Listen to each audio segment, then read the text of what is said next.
Hello everyone, welcome to biology classes. और आज के इस वीडियो में हम डिस्कस करेंगे about morphology of flowering plants. तो इससे पहले हम आगे बढ़े, what do you mean by morphology? तो मॉर्फोलॉजी सिंपल सेंस में जो दिखता है दैट इज मॉर्फोलॉजी। जो दिखता है मतलब जो विजिबल है, ओके, या जो किसी ऑर्गेनिज्म के एक्सटर्नल कैरेक्टर्स हैं वो किस में आते हैं बेटा? मॉर्फोलॉजी। जैसे मैं आपके सामने खड़ा हूं, ओके, अब मैंने एक फ्लीस पहना है तो आपको विजिबल होगा कि अच्छा ये फ्लीस है या ये ब्लैक कलर का है, इसमें चेन है, ओके, ये सब किससे रिलेट करता है? This all relates to the morphology. Okay, तो जब हम किसी ऑर्गेनिज्म के एक्सटर्नल पार्ट को स्टडी करते हैं तो वो किस में आता है? मॉर्फोलॉजी में। आपके सामने ये एक प्लांट का डायग्राम है और प्लांट के जनरल अगर मैं पार्ट्स आपसे पूछूं तो ऑब्वियसली आप कहेंगे root, stem, leaves, fruit, flower and seed. Okay, but biology में हम कहते हैं प्लांट के जितने भी पार्ट हैं वो दो कैटेगरी में रखे हैं। First is vegetative part of plant and second is reproductive part of plant. Okay, vegetative किसे कहते हैं? जो प्लांट की ओवरऑल ग्रोथ के लिए रिस्पॉन्सिबल है। मींस जैसे रूट का काम है एब्जॉर्प्शन, लीव्स का काम है फोटोसिंथेसिस, ओके, एंड स्टेम का काम है conduction of water and minerals. तो ये ओवरऑल ग्रोथ है। ओवरऑल मतलब ये सेक्सुअल रिप्रोडक्शन में इन्वॉल्व नहीं है। अल्टीमेटली एम क्या है प्लांट का? फ्लावर बनाना, ताकि फ्रूट बने, फ्रूट के अंदर सीड बने और वो सीड से नेक्स्ट जनरेशन के लिए एम्ब्रियो डेवलप करे। ओके, तो वेजिटेटिव पार्ट में बेसिकली आपके इंक्लूड होते हैं रूट, दूसरा हो गया स्टेम और तीसरा हो गया लीव्स। और रिप्रोडक्टिव पार्ट में वो पार्ट जो सेक्सुअल रिप्रोडक्शन के लिए इंपॉर्टेंट है and that is known as your flower. इसीलिए हम कहते हैं कि जो फ्लावर है वो आपकी रिप्रोडक्टिव यूनिट है। अब एक एक करके सारे पार्ट्स को समझते हैं। The first part is root. What do you mean by root? आप रूट को डिफाइन कैसे करते हैं? क्लास 10th में हमने सीड का स्ट्रक्चर पढ़ा था और हम जानते हैं कि a seed consist of two cotyledons. ये हो गए सीड के कॉटिलेडन। इसके अलावा हम कहते हैं कि किसी भी सीड में एम्ब्रियो होता है। Let's say this reddish structure represents embryo. अब जो ये एम्ब्रियो की टिप है that is known as plumule और जो लोअर पॉइंट है इसके टिप का that is known as radicle. अब एक बात याद रखना बेटा, अगर कोई portion, if a portion arise from plumule of embryo तो हम उसे कहते हैं स्टेम, और अगर कोई पोर्शन रेडिकल से अराइज करता है तो हम उसे कहते हैं root. R for root and R for radicle. Clear? Okay, तो हमने कहा कि root is that portion that arises from radicle. अब रूट क्योंकि सॉइल के अंदर मूव करती है इसलिए हम कहते हैं रूट नेगेटिवली जियोट्रॉपिक है towards the sunlight, sorry positively geotropic है और सनलाइट से अपोजिट डायरेक्शन में मूव करती है, इसलिए हम कहते हैं कि रूट नेगेटिवली फोटोट्रॉपिक है। तो हमने कहा रूट कैसी है? पॉजिटिवली जियोट्रॉपिक, नेगेटिवली फोटोट्रॉपिक और पॉजिटिवली हाइड्रोट्रॉपिक ऑल्सो, क्योंकि कहां की तरफ को ग्रो करती है? पानी की तरफ को ग्रो करता है। ओके, अब अगर रूट्स की हम कैटेगरी समझे तो हमने रूट्स को तीन कैटेगरी में डिवाइड कर रखा है। The first category is tap root. Okay, types of root में जैसे ये डायग्राम देखिए, यहां पे क्या है, जैसे फॉर एग्जांपल इसको यहीं से समझिए, ये रेडिकल है। अब अगर रेडिकल का डायरेक्ट इलोंगेशन हो जाए तो इसके डायरेक्ट इलोंगेशन से जो रूट बनती है that is known as primary root. क्या कहलाती है ये रूट? Primary root. ओके, अब अगर इस प्राइमरी रूट में कुछ और ब्रांचेस फॉर्म होती हैं, जैसे फॉर एग्जांपल यहां पे ऐसे ब्रांचेस फॉर्म हुई तो ये कहलाती है secondary root. These are known as secondary root, ये कहलाई प्राइमरी रूट। और अगर उसमें भी फर्दर कोई ब्रांचेस फॉर्म हो जाती हैं, लेट्स से कुछ ऐसा हुआ कि इन में फर्दर ब्रांचेस आ गई तो वो कहलाती हैं टर्शरी रूट। तो primary root plus secondary plus tertiary root सब मिलके क्या बनाती हैं बेटा? Tap root system. और टैप रूट सिस्टम का सबसे कॉमन एग्जांपल है योर मस्टर्ड। मस्टर्ड इसका सबसे कॉमन एग्जांपल माना जाता है। ओके, तो first type of root is tap root. फिर आते हैं second root, that is fibrous root. Fibrous के नाम से आपको क्या लगता है? जो बहुत ही रेशेदार है, जिसमें बहुत सारे रेशे हैं, थ्रेड्स लाइक स्ट्रक्चर हैं, ये आपका फाइब्रस रूट का एग्जाम्पल है which is observed in grasses. अब ग्रासेस में एक इंटरेस्टिंग फैक्ट है कि उनकी जो एक्चुअल रूट होती है, जो रेडिकल से अराइज करती है, वो शॉर्ट लिव्ड है, बहुत जल्दी खत्म हो जाती है। तो जो स्टेम का बेसल पोर्शन है, देखिए ये स्टेम है, ओके, और स्टेम का जो बेसल पोर्शन है, स्टेम के नीचे वाले पोर्शन से ऐसे आपकी लीव रूट्स फॉर्म होने लग जाएंगी, तो हम उसे कहते हैं फाइब्रस रूट। एक कॉमन पॉइंट से झुंड में लीव रूट्स निकलेंगे, that is known as fibrous root. Example grasses. तीसरी कैटेगरी है मॉडिफाइड रूट या सॉरी एडवेंटिशियस रूट।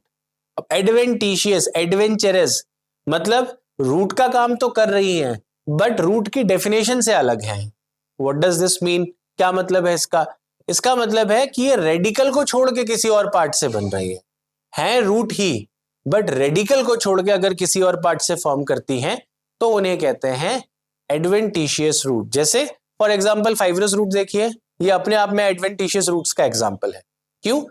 काम तो रूट का ही कर रही है, एब्जॉर्प्शन तो कर रही है, बट कहां से? From a part other than your this one, that is radical से जो ये रूट है अराइज, रेडिकल को छोड़ के अराइज करती है कहीं और से। ओके अब यहां पे थोड़ा सा एक रूट का स्ट्रक्चर समझ लीजिए। अगर हम रूट की बात करते हैं तो जो रूट का पोर्शन है वो 3 या 4 पार्ट्स में डिवाइडेड होता है।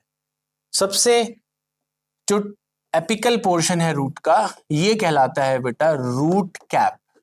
क्या कहलाता है? Root cap. Okay, root cap के जस्ट ऊपर अगर आप नोटिस करेंगे तो आपको कुछ ग्रुप ऑफ सेल्स मिलेंगे, लेट्स से, जिसको मैं डॉटेड फॉर्म में दिखा रहा हूं। ये जो रीजन है ये कहलाता है reason of meristematic activity.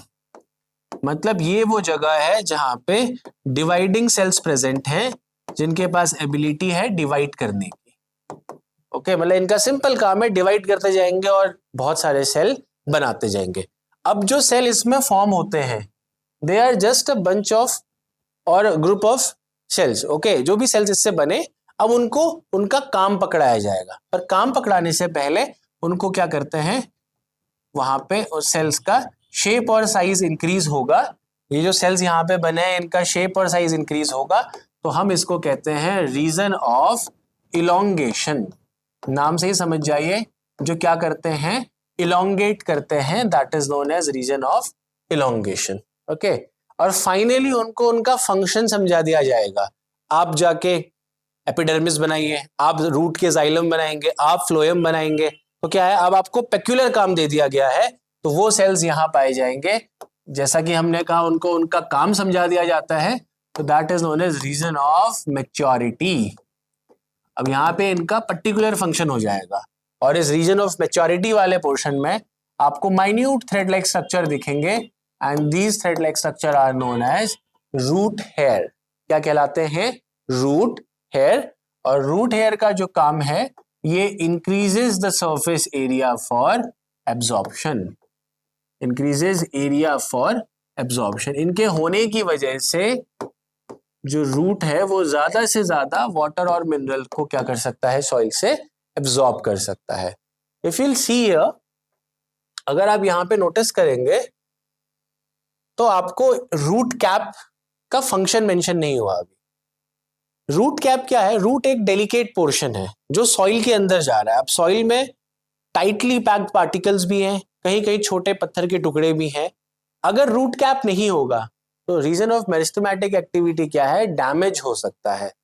Means एक बार वो डैमेज हो गया तो फर्दर रूट्स का फॉर्मेशन नहीं होगा, प्लांट सरवाइव नहीं कर पाएगा। तो इससे बचने के लिए उसको एक प्रोटेक्टिव कवरिंग दी गई है, and that protective covering is known as root cap. अब रूट कैप ऐसे केमिकल सेक्रीट करता है, रूट कैप का एक और फंक्शन है, ये कुछ केमिकल सेक्रीट करता है, हाइड्रोलाइजिंग नेचर के केमिकल, जो सॉइल को थोड़ा सा कमजोर करते हैं। मतलब कहीं पे सॉइल के पार्टिकल्स बहुत टाइटली पैक हैं तो ये उसको थोड़ा सा क्या करेगा, लूज करेगा। तो रूट कैप एक केमिकल रिलीज करता है which help in loosening of soil, जो सॉइल को क्या करेगा, लूज करेगा ताकि रूट इजीली सॉइल को पेनिट्रेट कर सके। Okay, this was about various regions present in root.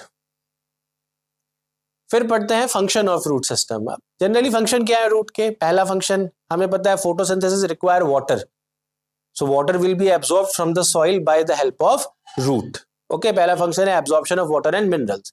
दूसरा फंक्शन है ये एंकरेज प्रोवाइड कराता है। एंकरेज मतलब रूट एक नींव बनाता है प्लांट की। इसका मतलब जो प्लांट का एरियल पोर्शन, स्टेम और लीफ आप जमीन से बाहर ग्रो करता हुआ देख रहे हैं, तो उसको पकड़ के रखने का काम, ताकि प्लांट कभी तेज हवा चले तो गिर ना जाए, वो किसका काम है? रूट का। That is anchorage. It provide proper anchorage to the aerial parts of plant. Third हम कहते हैं रूट अपने जनरल फंक्शन के अलावा बहुत बार मॉडिफाई होकर स्टोरेज का फंक्शन भी करता है।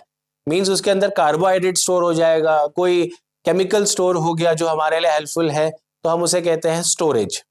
चौथा, root is also helpful in secretion of PGR. Means root में कुछ हार्मोन्स का सेक्रेशन होता है जिसकी वजह से प्लांट की ओवरऑल ग्रोथ और डेवलपमेंट हो पाती है। ओके, अब एक एक करके इसके मॉडिफिकेशंस को समझते हैं। तो हमने यहाँ रूट के मॉडिफिकेशंस को कैटेगराइज कर रखा है। अगर आप देखेंगे तो पहली कैटेगरी है मॉडिफाइड टैप रूट। ये समझिएगा, हम यहाँ पे दोनों प्रकार का मॉडिफिकेशन पढ़ेंगे। The first category is modified tap root, और यहाँ पे टैप रूट दो चीजों के लिए मॉडिफाइड है। पहला स्टोरेज के लिए मॉडिफाइड है और दूसरा रेस्पिरेशन के लिए मॉडिफाइड है। और फिर हम पढ़ेंगे एडवेंटिशियस रूट्स का मॉडिफिकेशन। वही एडवेंचरस रूट्स की बात कर रहे हैं। एडवेंटिशियस रूट मतलब अपने जनरल रेडिकल के अलावा अगर किसी और पार्ट से अराइज करेगा तो वो क्या हो गई? एडवेंचरस। काम वही है। यहाँ पे एडवेंटिशियस रूट्स मॉडिफाई हो जाती हैं। लेट्स से कोई स्टोरेज के लिए मॉडिफाई हो गई, कोई प्रोटेक्शन के लिए मॉडिफाइड हो गई। Okay, now let us understand them one by one. ये आपके सामने एग्जांपल है मॉडिफाइड रूट फॉर स्टोरेज। अब इसमें से बहुत सारे ऐसे वेजिटेबल्स हैं जो हम कंज्यूम करते हैं, जैसे रेडिश, और दूसरा बात करें हम कैरेट की। ये दोनों क्या है बेटा? मॉडिफाइड रूट है। और आप इजीली आइडेंटिफाई कर सकते हैं कि ये मॉडिफाइड रूट है भी या नहीं। कैसे करेंगे? आप आइडेंटिफाई करेंगे, बस रूट को चेक कर रही है, आपको रूट में हल्के हल्के ऐसे छोटे छोटे रूट हेयर दिख जाएंगे, समझ जाओ it is a modified root. Okay, अब ये आपके सामने कुछ एग्जांपल्स हैं शेप के बेसिस पे अलग अलग प्रकार के रूट्स का। जैसे फॉर एग्जांपल हम इसको कहते हैं फ्यूजिफॉर्म रूट। क्यों कहा? क्योंकि ये सेंटर पे वाइड होगा और कॉर्नर्स में नैरो होगा। So these all are the example of your modified tap root for storage. इनका काम क्या है? स्टोरेज करना। फिर हम इसी में देखें टैप रूट का मॉडिफिकेशन फॉर रेस्पिरेशन। अब इसको थोड़ा सा समझते हैं। ऐसी रूट्स जो रेस्पिरेशन में हेल्प करती हैं, these are known as pneumatophores. क्या कहलाती हैं ये? न्यूमैटोफोर्स। ओके, इसको समझते हैं। मार्शी एरियाज में जहां पे प्लांट्स ग्रो कर रहा है, तो ऐसे वाटर में सॉल्ट कंसंट्रेशन बहुत हाई होता है और नॉर्मली वहां पे sufficient amount of oxygen roots के अंदर अवेलेबल नहीं हो पाती है। तो कुछ रूट्स क्या करेंगी? वो जमीन से बाहर की तरफ को ग्रो करने लग जाएंगी। इन रूट्स में छोटे छोटे पोर्स होते हैं और ये पोर्स कहलाते हैं न्यूमैटोथोड्स।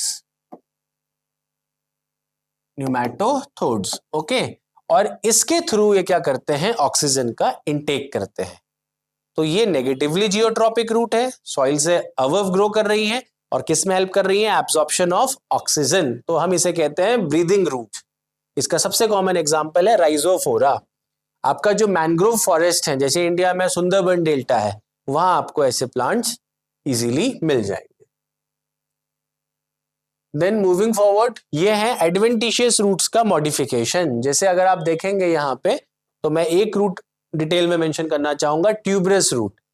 महाशिवरात्रि के दिन स्वीट पोटैटो सभी खाते हैं, जिसको हिंदी में हम शकरकंद कहते हैं। ओके, वो मीठा होता है टेस्ट में, इसलिए स्वीट पोटैटो। अब स्वीट पोटैटो क्यों कहते हैं? ये एक्चुअली मॉडिफाइड रूट है बेटा। ये रूट का मॉडिफिकेशन है जो हमारे किस काम आ रहा है? स्टोरेज का काम आ रहा है।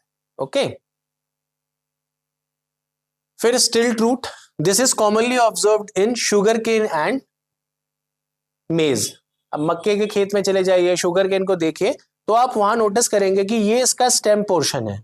स्टेम के मोस्टली नोड वाले पोर्शन से आपको कुछ इलोंगेटेड स्ट्रक्चर्स निकलते हुए दिखेंगे और ये स्ट्रक्चर्स जमीन के अंदर चले जाते हैं, ये जमीन के अंदर सॉइल में चले जाते हैं। तो इसका काम है बेसिकली सपोर्ट प्रोवाइड करना। ये मेन स्टेम जो है उसको सपोर्ट देता है, इसीलिए हम उनको सपोर्टिंग रूट्स या देखो एक और टर्म बोला होगा ब्रेस रूट्स भी कहते हैं। आप यहाँ पे इस प्लांट को भी नोटिस करिए, तो ये जितनी रूट्स हैं ये इसको क्या कर रही है, सपोर्ट कर रही हैं। These are stilt root. A very common example is maize and sugar cane. Then अब आते हैं क्लाइंबिंग रूट्स। ये कुछ एडिशनल रूट्स हैं मॉडिफिकेशन में। जैसे क्लाइंबिंग रूट का मतलब क्या है, जो क्लाइंब करने में हेल्प करेंगी, सपोर्टिव हैं। प्लांट की ग्रोथ तभी होगी जब ये किसी स्ट्रक्चर से अटैच कर पाएंगे। तो इसका एग्जांपल है आपका ऑर्किड। दूसरा अगर आप देखेंगे फॉलियर रूट्स, नाम से ही समझिए, अगर कहीं पे फोलिएज या फाइलस शब्द आ जाता है इसका मतलब है कि लीव्स में से रूट अराइज कर रही है। अब क्लास 10th में आपने ब्रायोफाइलम की स्टडी करी होगी, तो आपने पढ़ा कि ब्रायोफाइलम प्रोपोगेट्स थ्रू लीव, क्योंकि उसमें एडवेंटिशियस बड्स प्रेजेंट है। उस बड को केयरफुली ऑब्जर्व करेंगे तो आप पाएंगे कि बड के नीचे की तरफ को रूट भी प्रेजेंट है। ओके, तो ये हो गई आपकी फॉलिएज रूट्स और एपीफाइलस रूट्स। तीसरा है हॉस्टोरियल और पैरासिटिक रूट। नाम से ही समझ जाइए, पैरासिटिक मतलब किसी और होस्ट से अपना न्यूट्रिशन डेराइव कर रहे हैं। So these kind of roots are found in cuscuta, अमरबेल, याद होगा क्लास 10th में। ये एक एग्जांपल है हॉस्टोरियल रूट का। और आप नोटिस करेंगे तो ये हॉस्टोरिया लाइक स्ट्रक्चर बनाते हैं जो होस्ट में से क्या है, आपका मिनरल को एब्जॉर्ब करेंगे। Then prop root. अब बनियान ट्री का इंडिया में हमेशा से बहुत ही रिलीजियस सिग्निफिकेंस रहा है, ये सैक्रेड ट्रीज माने जाते हैं। अगर हम इसकी बात करें, ये अंकोरवट टेम्पल में बोधि वृक्ष है, इसका डायग्राम है। अब आप देखेंगे इसमें बहुत बार क्या है कि स्टेम वाले पोर्शन से कुछ रूट्स सॉइल की तरफ, कुछ स्ट्रक्चर सॉइल की तरफ को मूव करते हैं। जैसे देखिए ये स्टेम है आपकी, अब यहां से कोई स्ट्रक्चर सॉइल की तरफ जा रहा है, okay, and it will move, grow and it will finally penetrate itself into the soil. तो ये किसका हेल्प कर रही है, सपोर्ट में हेल्प कर रही है। अगर ऐसे प्लांट की मेन रूट डैमेज भी हो जाए तो भी ये प्लांट सर्वाइव कर जाते हैं बिकॉज ऑफ प्रॉप रूट्स। तो ये किसके लिए रिस्पॉन्सिबल है, ये सपोर्ट देते हैं बेटा। इसका बहुत कॉमन एग्जांपल है आपका banyan tree. Okay, so this was mostly regarding your modified roots. इसमें लास्ट रूट को डिस्कस करते हैं, एपीफिटिक और एरियल रूट्स। नाम से ही समझिए, एपीफिटिक किसी की सरफेस में, एरियल मतलब हवा में ग्रो कर रही है ये रूट्स। हाँ बिल्कुल, हवा में चल रही है। हवा में मतलब आप देखेंगे, ये देखिए कुछ रूट्स हैं जो ऐसे they will be hanging, okay, और हैंग करके क्या है, ये आपके एयर में से मॉइस्चर को एब्जॉर्ब करती है। इनके सरफेस में एक डेड टिश्यू होती है और ये डेड टिश्यू कहलाती है वेलामिन, जिसकी वजह से ये वाटर को क्या कर सकते हैं, एब्जॉर्ब कर सकते हैं। हाइग्रोस्कोपिक नेचर है बेटा इनका। एग्जाम्पल है इसका orchid. Now let us understand the second part, that is stem. अब हमने अभी डिस्कस किया था कि अगर रेडिकल ऑफ एम्ब्रियो से कोई पार्ट अराइज करता है तो वो रूट बनाता है।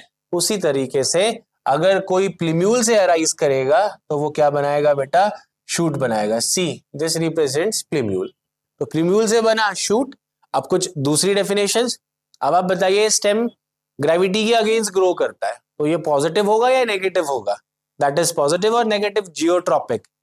Obviously it is negatively geotropic. दूसरा हम बात करते हैं, इट ग्रोज टुवर्ड्स द सन, जहां लाइट है उसी तरफ को ग्रो करता है। सनफ्लावर देखा होगा आपने, सूरजमुखी, तो हम कहते हैं ये कैसा है, पॉजिटिवली फोटोट्रॉपिक है। और वाटर के अगेंस्ट, वाटर कहां प्रेजेंट है, सॉइल में, तो ये तो उसके अगेंस्ट ग्रो कर रहा है, इसीलिए ये क्या है, नेगेटिवली हाइड्रोट्रॉपिक भी है। ओके, अब अगर हम किसी भी स्टेम की बात करते हैं, देखिए ये मेन एक्सिस है स्टेम की।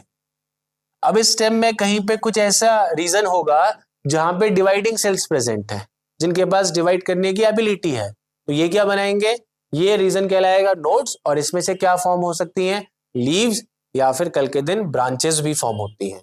ओके, अब दो नोड्स के बीच का पोर्शन, एक नोड यहां है, एक नोड यहां है, इनके बीच का जो पोर्शन है that portion is known as internode. Okay, तो स्टेम जो है वो किसकी बनी है, नोड्स एंड इंटरनोड्स। इसमें से डिवाइडिंग रीजन कौन सा है, किसके पास डिवाइड करने की क्षमता है, तो डिवाइड करने की क्षमता किसकी है, दे हैव, वो किसकी है, नोडल पोर्शन की।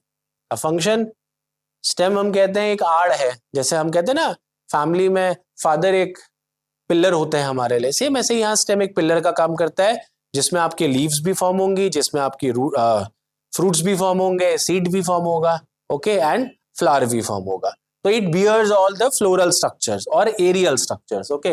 दूसरा, स्टेम, अब लीफ में फोटोसिंथेसिस है पर रूट से वाटर की सप्लाई होगी, तो किसके थ्रू जाएगा? स्टेम के थ्रू। ऐसे ही लीफ से फूड की सप्लाई रूट तक कैसे होगी?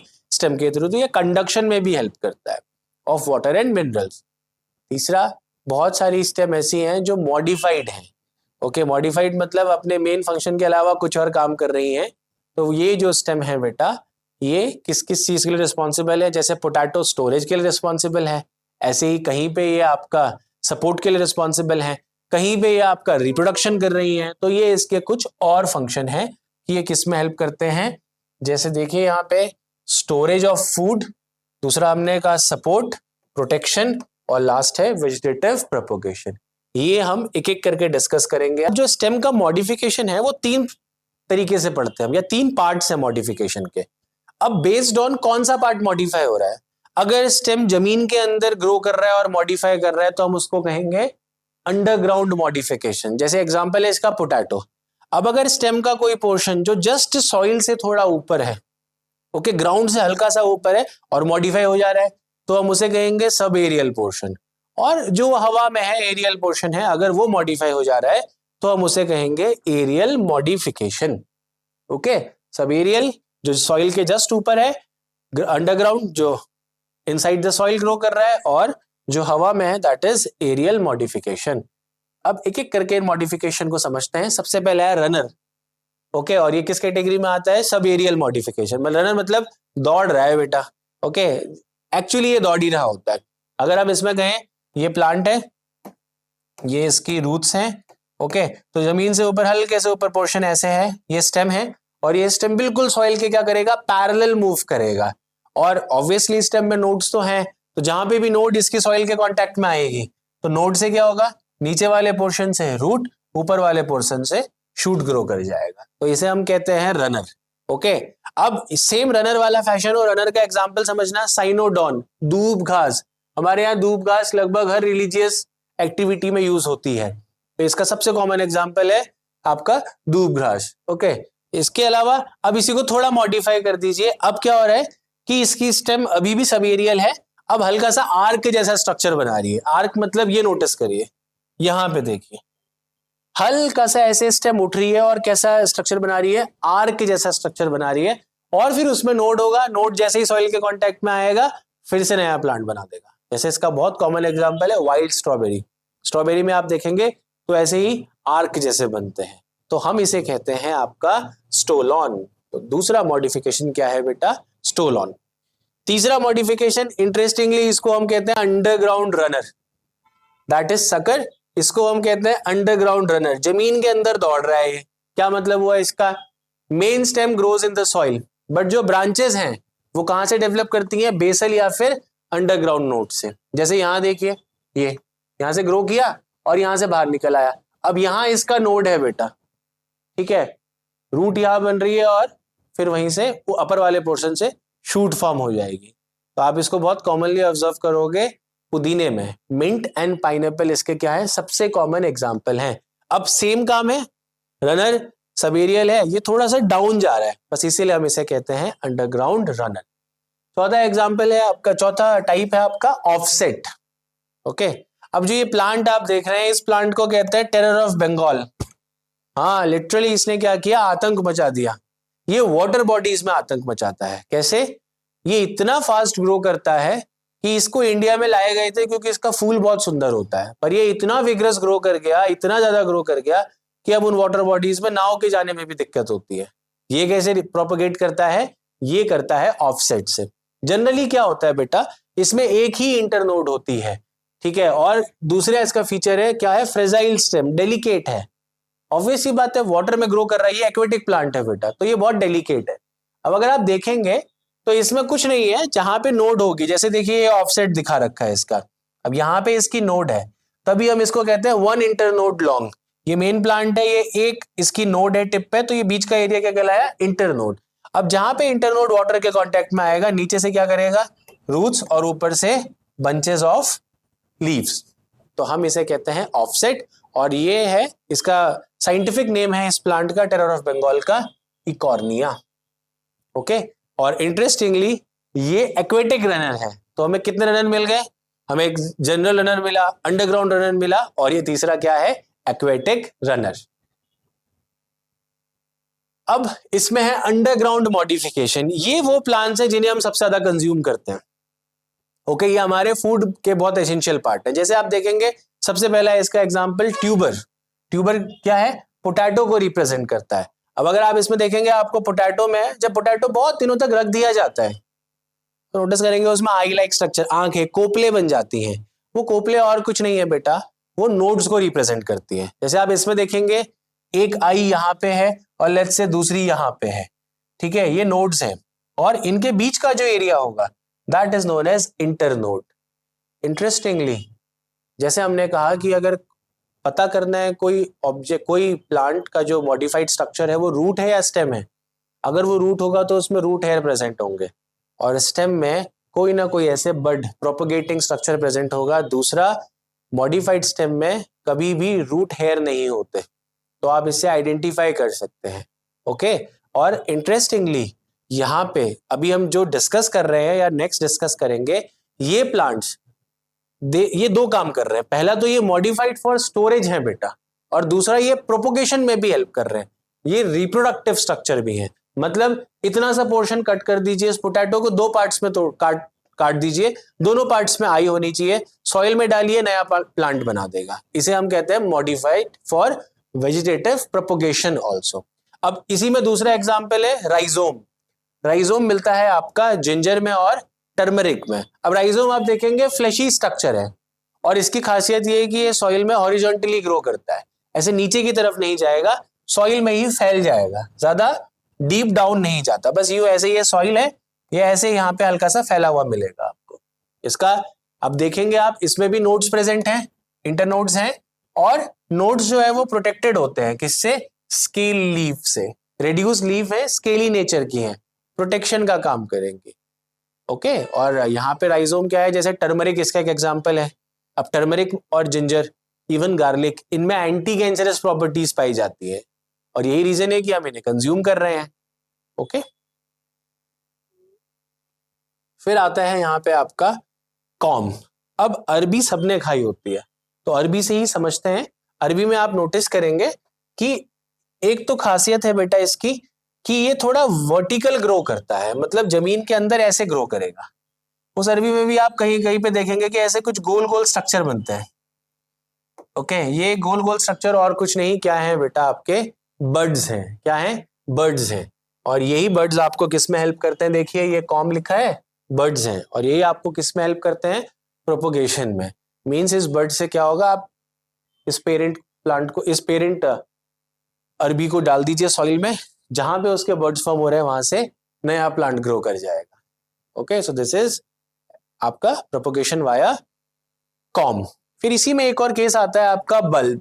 अब ये लाइट वाला बल्ब नहीं है, ये अनियन का बल्ब है। अनियन में दो मॉडिफिकेशन देखे गए हैं। जैसे पहला तो अनियन का मॉडिफिकेशन है लीव्स का, बेसिकली आप यही पोर्शन कंज्यूम करते हैं, तो यहाँ पे हमें लीफ डिस्कस नहीं करनी है। अब जब आपने बहुत बार प्याज काटा होगा, तो प्याज के ऊपर एक बहुत ही हार्ड सा व्हाइट कलर का स्ट्रक्चर होता है जो पकता भी नहीं है सब्जी में। उस स्ट्रक्चर की बात करें तो वो स्ट्रक्चर और कुछ नहीं है, रिड्यूस्ड स्टेम है, और स्टेम यहाँ पे एक छोटे से डिस्क बटन जैसे स्ट्रक्चर में रिड्यूस हो गई है। तो this modification in onion as well as garlic, ये कहलाता है आपका बल्ब। ओके, तो यहां पे मेंटोस का कोई रोल नहीं है। आगे बढ़ते हैं। Okay, coming to the last modified structures. अब यहाँ पे बहुत बार लीव्स स्टेम मॉडिफाइड होती हैं प्रोटेक्शन के लिए। ओके, जैसे यहाँ पे आप देखेंगे, अगर आप इस केस को देखते हैं, स्टेम थॉर्न, सिट्रस में देखा गया है ये कि यहाँ पे जो स्टेम है वो किस में मॉडिफाइड हो जाती है, थॉर्न में मॉडिफाई हो जाती है। बहुत सारे प्लांट्स में तो आप नोटिस करेंगे थॉर्न के ऊपर ही फ्लावर भी ग्रो कर रहा है। ओके, अब यहाँ पे जनरली थॉर्न का काम क्या है, प्रोटेक्शन, अब कांटे लगे हैं अगर किसी प्लांट में तो कोई भी ग्रेजिंग एनिमल, हर्बीवोर, उसको कंज्यूम नहीं करेगा। ओके, दूसरा ये वाटर लॉस को भी कम करते हैं, they also helps in reducing transpiration. ये दो फंक्शन है। फिर अब पी प्लांट की अगर हम बात करते हैं, ये डायग्राम देखिए, मटर के पौधे सबने ही देखे होंगे, नॉर्मली हम ग्रो करते हैं इसको। तो पी प्लांट में जो स्टेम है वो किस में मॉडिफाइड है बेटा, आपके टेंड्रिल्स के फॉर्म में मॉडिफाइड है। अब यहां पे एक टर्म आया है एक्सिलरी बड। देखो हम बोले ना, axillary bud forms tendril in place of branches and helps in climbing. Axillary bud क्या होता है? एक्सिल मतलब होता है कोई चीज जहां से शुरू होती है। जैसे सपोज करो, इसी पोर्शन से देखते हैं, यहां पे सपोज करो आपका लीफ फॉर्म हो रही है, लेट्स से। ओके, तो अब बड क्या होता है? बड एक डोरमेंट स्ट्रक्चर है। यहां पे एक्सिलरी बड का मतलब है बड के अंदर डिवाइडिंग सेल्स है बट अभी एक्टिव नहीं है। कल के दिन पत्ती गिर जाएगी तो उसी बड से क्या होगा, एक नया ब्रांचेस बन जाएंगे। ओके, या नई लीफ फॉर्म हो जाएगी। एक्सिलरी बड क्या है? शूट एपिकल मेरिस्टम जब हाइट इंक्रीज करता है प्लांट की तो जगह जगह कुछ ग्रुप ऑफ सेल्स छोड़ते हुए जाता है, जिन्हें हम कहते हैं बड। अब अगर सपोज करो बड लीफ के बेस में प्रेजेंट है, या एक ब्रांच निकल रही है और ब्रांच के बेस में प्रेजेंट है, एक्सिल शुरुआती पोर्शन में जहां से कोई चीज स्टार्ट करती है, तो उसे एक्सिलरी बड कहते हैं। अब अगर वही बड ब्रांच के बिल्कुल कोने में होती तो उसे क्या कहते हैं? लेटरल बड कहते हैं। जैसे सपोज करो मेरा हाथ आपकी ब्रांच को रिप्रेजेंट कर रहा है। अब अगर ब्रांच के बेस पे है यहां पे, तो हम उसे कहेंगे एक्सिलरी, और कोने में है तो क्या कहेंगे? टर्मिनल बड। ओके, और लास्ट देखते हैं इसमें ओपनशिया। कैक्टस का प्लांट सबके छतों में ग्रो करता है। अब यहां कैक्टस में भी दो मॉडिफिकेशन है, अभी मैं डिस्कस करूंगा मॉडिफिकेशन ऑफ स्टेम। तो कैक्टस में आपको जो ग्रीन कलर का पोर्शन दिख रहा है वो एक्चुअली लीफ नहीं है, क्या है बेटा? स्टेम है। तो हरा कलर है तो क्या करेगा? It will perform photosynthesis. क्या परफॉर्म करेगा? फोटोसिंथेसिस। ओके, और दूसरा ये वाटर के स्टोरेज में भी हेल्प करता है। इसकी जो कैक्टस की स्टेम है ये हल्की सी फ्लैशी होती है। अब थोड़ा सा अगर हम समझें तो ओपनशिया में फ्लैशी है, यूफोरबिया प्लांट में यही स्टेम थोड़ी सी सिलिंड्रिकल शेप की होती है। ओके, तो ये किसका काम कर रही है? फोटोसिंथेसिस का काम भी कर रही है, प्लस ये वाटर स्टोरेज का भी काम कर रही है। तो इंटरेस्टिंगली कैक्टस में कांटे कहां से आते हैं? फिर वो हैं लीव्स। कैक्टस में लीव्स फोटोसिंथेसिस परफॉर्म नहीं करती हैं। तो हमने आज डिस्कस किया रूट की मॉडिफिकेशन, स्टेम और स्टेम की मॉडिफिकेशन। इसके अलावा आपने नोटिस किया होगा हम बात करते हैं रोज की, मनी प्लांट की, तो हम इन्हें कैसे ग्रो करते हैं? The most common method is cutting of stem. Okay, तो मेरा ये मानना है, साइंटिफिकली भी ये प्रूव्ड है, कि जो स्टेम है सबसे ज्यादा वेजिटेटिव प्रोपोगेशन में यूज होने वाला पार्ट है प्लांट का। So that is all for today. Thank you so much.